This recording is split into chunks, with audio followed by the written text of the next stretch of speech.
இங்கே பார்த்தீங்களா, இவங்க எல்லாரும் கொஞ்சம் கொடூரமாக இருக்கு. இன்னும் நான் கையில் ஒன்றும் சாப்பிட தரல. எல்லாருக்கும் பவு வச்ச பெல்ட் நம்ம அன்றைக்கி ஞாபகம் இருக்கா? நேமிங் செரமனி அப்போ அதெல்லாம் போட்டு விட்டோம். டபுள் ரவுண்ட் அடித்து போட்டிருக்கேன்.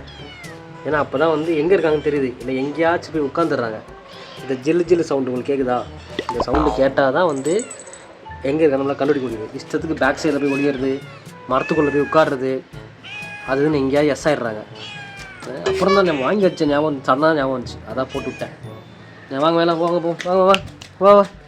அடப்பா அவமானப்படுறீங்களே, வாங்க. நீ வா நீ வா. வெரி கேட், நீ வா. Garlic, very gate. பார்த்தீங்களே, ஓரளவு ரெஸ்பெக்ட்லாம் பண்ணுறாங்க, நம்ம லைட்டாக மதிக்கிறாங்க, அவமானப்படுத்தாமல். நல்லா இருக்குல்ல, சூப்பராக பெல்ட் சவுண்ட் ரொம்ப பிடிச்சிருக்கு. இனிமேல் இதை வச்சு ஈஸியாக பண்ணிடலாம். இந்த ஏரியா ஃபுல்லாகவும் அப்படியே க்ளீன் பண்ணி கொஞ்சம் நீட்டாக ஒன்று வச்சிட்டோம். கொஞ்சம் விளையாடட்டும், சுற்றி வரட்டும். அதனால் உனக்கு பெல்ட் போடவா? விசைக்கிருமி, நீ ஊரூரா சுற்றுற, எங்கேயா மாட்டிக்கு போனால் உன்னை கழட்டி விட்ருக்கேன் சரியா?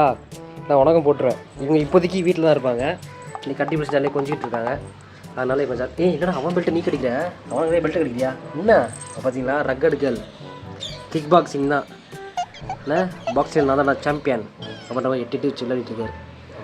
என்னங்க பாவம். ஆனால் நேற்று வந்து இவங்கிட்ட நம்ம கார்லிக் அடி வாங்காச்சு சாப்பாட்டுக்கு. ஒரே அடி தான், முட்டை சாப்பிட்றப்ப தெரிச்சு ஓட்டார் நம்ம ஆள் இப்போ ஃபார்ம் ஆகிட்டு வராரு. அடிச்சு பிடிச்சி ஒரு செட் ஆகி ஆளாளுக்கு வரட்டும்.